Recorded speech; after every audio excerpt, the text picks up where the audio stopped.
Halo, selamat berjumpa lagi dengan Bu Lilis di channel Prakarya. Jangan lupa like, subscribe, dan komennya ya. Kita akan masuk ke pelajaran Prakarya kelas 7 semester 1 dengan materi tentang kerajinan serat alam. Baik anak-anak, kita mulai ya. Kerajinan serat alam, materinya yang pertama contoh produk kerajinan serat. Yang kedua menerangkan tentang pengertian serat alam. Yang ketiga jenis dan karakteristik bahan serat. Yang keempat pengolahan bahan serat. Yang kelima proses produksi kerajinan serat. Dan yang terakhir syarat pembuatan kerajinan serat. Ya anak-anak, kita lanjutkan lagi. Baik. Contoh produk kerajinan serat, di situ ada gambar macam-macam ya kerajinan. Nah, ada tempat pensil, ada baju dari bulu domba, ada bantal, ada serat tas dari serat mendong dan lain-lain. Baik, kita lanjutkan lagi.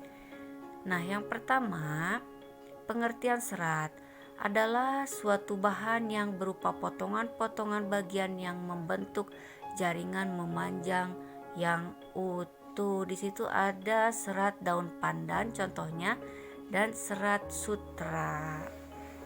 Ya, serat daun pandan berarti berasal dari tanaman serat pandan ya. Lanjutkan lagi. Nah, di sini adalah suatu jenis bahan yang berupa potongan-potongan bagian yang membentuk jaringan memanjang yang utuh. Jadi bahan yang berupa potongan jaringan utuh, ada 4 cirinya ya nak ya. Kita lanjutkan lagi. Baik. Pengertian serat. Nah, situ jelas serat daun pandan dan serat sutra. Tadi di depan sudah Ibu jelaskan serat daun pandan. Nah, ini ada serat sutra. Serat sutra kira-kira dari apa ya? Ya, betul, dari ulat sutra. Dalam kelompoknya itu diuraikan gitu ya. Dicelup pakai air panas, ditarik ya. Kemudian masuk jenis dan karakteristik bahan serat. Bahan serat alam berasal dari alam dan sifatnya mudah terurai. Dengan kata lain, bahan serat alam adalah bahan organik yang tidak melalui proses produksi dan penambahan zat kimia sehingga keasliannya tetap terjaga.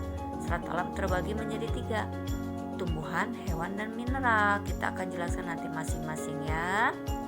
Baik, di situ tumbuhan ada biji, batang, daun, dan buah. Hewan dari stapel dan filamen. Nah, masih yang tadi Bu lanjutkan, bahan serat alam berasal dari alam, sifatnya mudah terurai, adalah bahan organik yang tidak melalui proses produksi dan penambahan zat kimia sehingga keasliannya tetap terjaga, namun perawatannya juga ekstra ya anak-anak ya. Lalu kita lanjutkan ke serat alam dari tumbuhan, ada 4, berasal dari biji, batang, daun, dan buah ya. Yang dari hewan dari stapel filamen tadi sudah Ibu sebutkan, Ibu ulang lagi. Nah, yang dari mineral enggak Ibu jelaskan ya anak-anak ya, hanya 2 saja. Baik, yang pertama serat dari tumbuhan ada 4. Pertama dari biji, batang, daun, dan buah. Dari biji ada 2, yaitu biji kapas, biji kapuk. Yang kedua batang anggrek, batang melinjo, mahkota dewa, batang beringin. Yang daun serat daun mendong, serat daun nanas, serat daun pandan berduri tinggi-tinggi 2 meter itu ya. Yang buah itu serat buah kelapa. Nanti akan Ibu jelaskan satu persatu ya Nana ya. Baik. Nah, mulai yang pertama, serat dari biji kapuk. Biji kapuk itu pohonnya tinggi-tinggi ya. Nah, itu yang pecah. Kalau pecah itu nanti ada biji hitam dan keluar itu kayak halus putih. Nah, itu mirip-mirip kapas nak ya. Mirip-mirip kapas, itu serat biji kapuk. kapuk ya anak-anak ya. Siapa yang pernah lihat? Mungkin ada yang pernah tahu ya serat biji kapuk. Kita lanjutkan lagi ya. Baik, yang kedua yaitu serat dari batang anggrek, batang melinjo. Kalau batang anggrek harga tanamannya pun mahal, jarang digunakan ya.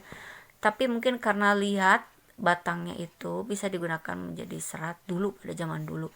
Dan serat batang melinjo atau tangkil kalau bahasa Sundanya ya. Lanjutkan. Ada juga serat mahkota dewa. Wah, itu tanamannya kecil. Lalu serat batang beringin, itu sama, lihat-lihat ya. Jadi berserat maksud ibu batangnya ya. Lanjutkan lagi. Yang ketiga yaitu serat dari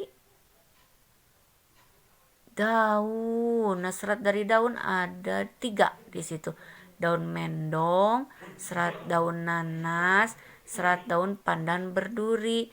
Daun mendong itu biasanya diolah ya, tanamannya mirip rumput-rumputan gitu ya. Serat daun nanas sudah tahu kalian ya.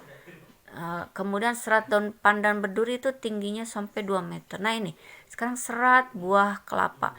Biasanya dijadikan keset anak-anak. Keset atau tambang dadung yang buat di pelabuhan itu yang besar-besar, itu berasal dari serat buah kelapa ya. Lalu kita lanjutkan lagi dengan udah ya, tadi serat tumbuhan semuanya sudah. Sekarang kita masuk ke serat yang berasal dari hewan, yaitu satu serat dari stapel. Serat yang berbentuk rambut hewan yang biasa disebut dengan wool. Itu ada gambar bulu domba, bulu alpaka, bulu unta, bulu kasmir, bulu kelinci. Dan serat dari filamen berbentuk jaringan berasal dari ulat sutra, kepompong dipinta untuk dijadikan benang ya. Serat kepompong ulat sutra. Nah, itu ada contoh wol. Contoh wol yang sedang itu domba mungkin ya, enggak domba juga, bisa kasmir, bisa bulu unta, hangat ya, bentuknya hangat, keriting gitu biasanya wol itu ya. Dan tidak menyerap keringat dan bersifat panas ya. Lanjutkan lagi, sekarang adalah ulat sutra. Ulat sutra itu kalau ngeliat ulatnya itu kan kita merasa geli ya, tapi ternyata kepompongnya menghasilkan serat-serat yang bisa dipintal menjadi benang yang berkilauan, harganya mahal, dan pertama kali dibudidayakan yaitu berasal dari negeri Cina. Kita lanjutkan lagi ya anak-anak ya.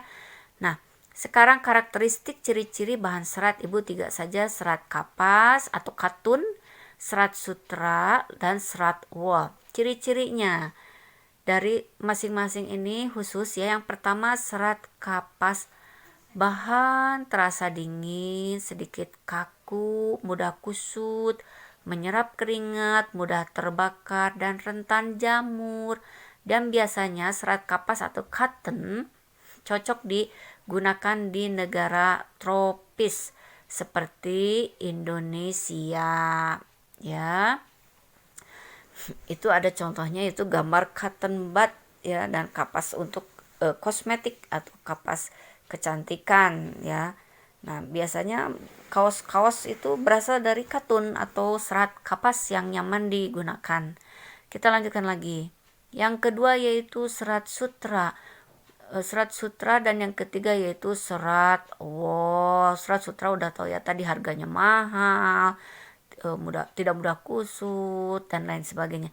Kalau serat wool ini tidak berkilau, keriting, elastisitas tinggi, agak kuat, penahan panas yang baik, tahan terhadap jamur, dan kekenyalan tinggi. Tapi tidak cocok kalau diterapkan di Indonesia, gerah ya anak-anak ya.